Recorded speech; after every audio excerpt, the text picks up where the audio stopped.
За сайн байцгаана уу? Энэ удаагийн дугаараар та бүхэндээ 50-аас насны эмэгтэйчүүдэд зориулсан гоо сайхны зуршлын талаар мэдээлэл танилцуулъя.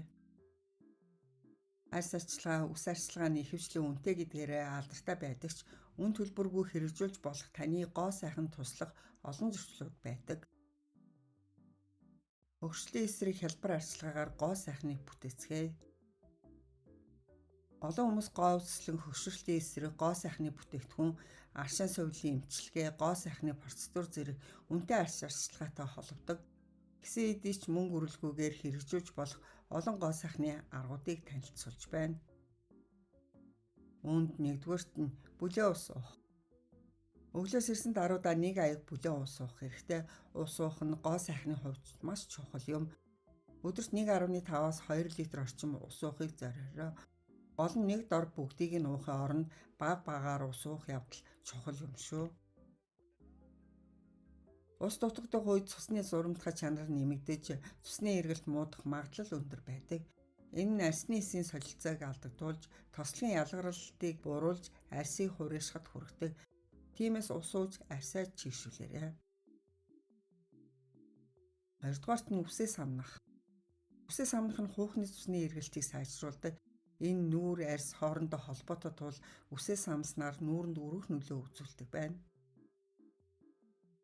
Үсээ шампунаар угаахаас өмнө 1 минутын турш самнах зуршилтай болох нь хуухыг арчлах хялбар аргуудын нэг юм. Мөн хуухны массаж хийхийг та бүхэндээ зөвлөж байна. Гуравдугаарт нь нарнаас хамгаалах тос түрхэх. Хэт ягаан туяанаас үргэлж урьдчилан сэргийлэх арга хэмжээ аваарай. Хэт ягаан туяанаас хамгаалах нь үсэлтэндээ арьсан зайлшгүй шаардлагатай. Хэт ягаан туяаны гэмтэл нь арьсан дотор хуримтлагддаг тул залуу насндаа авсан гэмтэл нь 50 наснд хөгшрөлтийн толб унжилт хэлбэрээр илэрдэг. Та өдөр бүр гоо сайхны арьс арчилгааны янз бүрийн арга хэрэгэлдэг байсан ч хэт ягаан туяаны хамгаалтыг үл томсорлох нь таны гоо сайханд сөргөөр нөлөөлж болцшгүй юм. Тиймээс нарны цусыг тогтмол түрхэх нь чухал юм шүү. За дөрөвдүгээрт нь лифт болон урсдаг шат ашиглахаас зайлсхийх. 50-аас настай завгүй эмэгтэйчүүдэд дасгал хийх эсвэл гоо сайхны дэглэн барихад хангалттай цаг зав байдаггүй. Ийм тохиолдолд өдөр тутмын эрүүл амьдралын дадал зуршлаа нэмэгдүүлэхийг зөвлөж байна. 5-дугаарт нь толны өмнө бүх биеэ шалгах. Бид хөгшрөх тусам булчингийн хүч буурч бүхэх гэх мэт буруу байрлалд орох хандлагатай болдог. Толны өмнө бүх биеэ шалгах зуршлыг хөгжүүлэхийг зөвлөж байна. Учир нь энэ нь зөв байрлалыг хадгалахад хялбар болгодог. Буруу байрлалаас олж гизэж сухих, нурууны доод хэсгээр өвдөх, мөр хөших, үе мөч өвдөх, бөөрөнгийн нуруу болон мөрийг үсгдэг. Буруу байрлал болон биеийн гажуудал нь нүүрний гадаад хүрэх байдалд ихээхэн нөлөөлнө. Зөв байрлал нь залуу үзэсгэлэнтэй сэтгэгдэл төрүүлдэг тул цэг шулуу нуруутай зөв байрлалд орохыг хичээгээрэй. 6-дугаарт нь лимбийн арчилгаа буюу лимбийн массаж хийх. Залуу арьс үсийг хадгалахын тулд биеийн бүх хэсэг лимбийн урсгалыг сайжруулах нь үр дүнтэй байдаг. Лимбийн урсгал муу үед арьс үссэн шаардлагатай шимт хичээл нь биеийн бүх хэсэгт хүрч чадахгүй бөгөөд илүүдэл хаягдл бүтээгдэхүүн гадагшилд биед хуримтлагддаггүй. Лимбийн массажны хаванг буулгаж нүрийг өргөгдсөн харагдуулна. Үүнийг хийхэд хялбар бөгөөд үр дүнтэй тул туршаад үзээрэй. 7-дугаарт нь тэнцвэртэй хооллол зайлшгүй шаардлагатай. Хүний бие махбод бидний өдөр бүр иддэг хоол хүнснээс бүрддэг. Хөгшөрөхөд тэнцвэртэй хооллол зайлшгүй шаардлагатай. Тэнцвэртэй хооллол дээр үндэслэн арьсандаа сайн хоол хүнс, ундаа мөн хэт ягаан туяанаас хамгаалахад үр дүнтэй А, С, Е витаминыг хэрэглээрэй. Цусан дагсан ахрын хэмжээ огцом нэмэгдэх нь гликолийн эзэд хүргэдэг бөгөөд энэ нь хөгшрөлтийг хурдсгадаг тул эслэгээр баялаг хоол хүнс хэрэглэхийг зөвлөж байна. 8-дугаарт нь бүлээн баанд орох. Хэрвээ та ихэвчлэн зөвхөн шүршүрт ордог бол бүлээн баанд орохыг зөвлөж байна. Баан дотор биеэ халаах нь арсны бодисын солилцоог сайжруулдаг. Хэт халуун ус нь арсыг хуурайшуулдаг тул 38-аас 39 хэмээн бүлээн усанд 15 минут орчим байхад хангалттай. 9-дугаарт нь чанартаа унтах. Хэрвээ та үсэлэнтэй арьстай болохыг хүсэж байвал чанартаа унтах нь чухал юм. Унтах үед ялгардаг өсөлтийн даавар нь арсны өсөлтийг дэмжиж, өдрийн турш үүссэн арсны гэмтлийг нөхөн сэргээхэд тусалдаг. Нойрны чанар нь тоо хэмжээ шиг чухал юм. Цэвэрчлэлийн үед нойр багасах эсвэл бүр нойргүйдэл үүсч болцшгүй тул нойрны чанарыг сайжруулах дадал зуршил хэрэглэхийг зөвлөж байна. За одоо та бүхэндээ гоо сайхны төлөө зайлсхийх ёстой 5 зуршлыг танилцуулъя.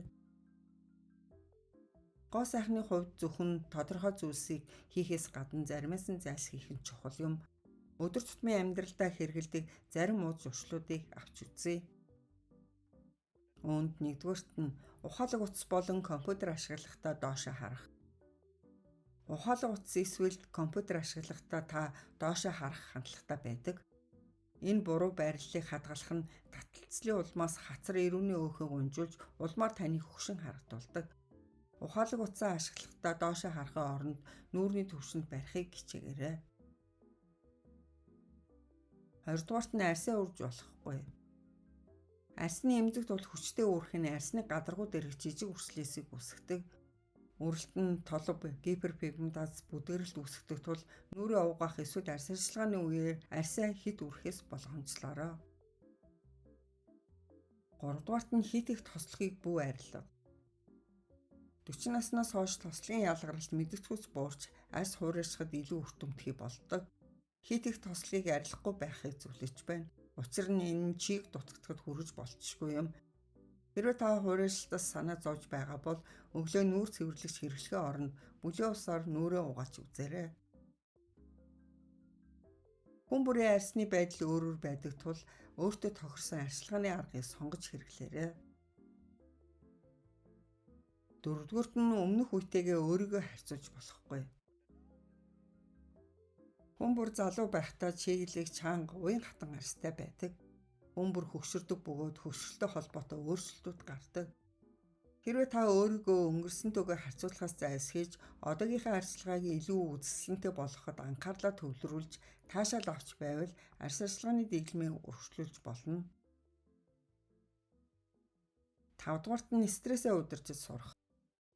Стресс нь арсын сөрөг нөлөө үзүүлдэг бөгөөд энэ нь цусны эргэлт муудах, эсийн солилцоо алдагдаж, идэвхтэй хүчил төрөгчийн хит их үйлдвэрлэл арсны саа дотгорын үйл ажиллагааг сулруулдаг дааврын тэнцвэргүй байдалд орно. Тиймээс стрессээ айлт болох тайлах аргуудыг хайж олох замаар зохицуулахыг хичээгээрэй. Эдгээр аргууд нь шууд үр дүн өгөхгүй байж болох ч тогтмол дадал зуршил болгосноор насандаа тохирсон гоо сайханд хүрэхэд туслана. Анхааран сонссон та бүхэндээ баярлалаа.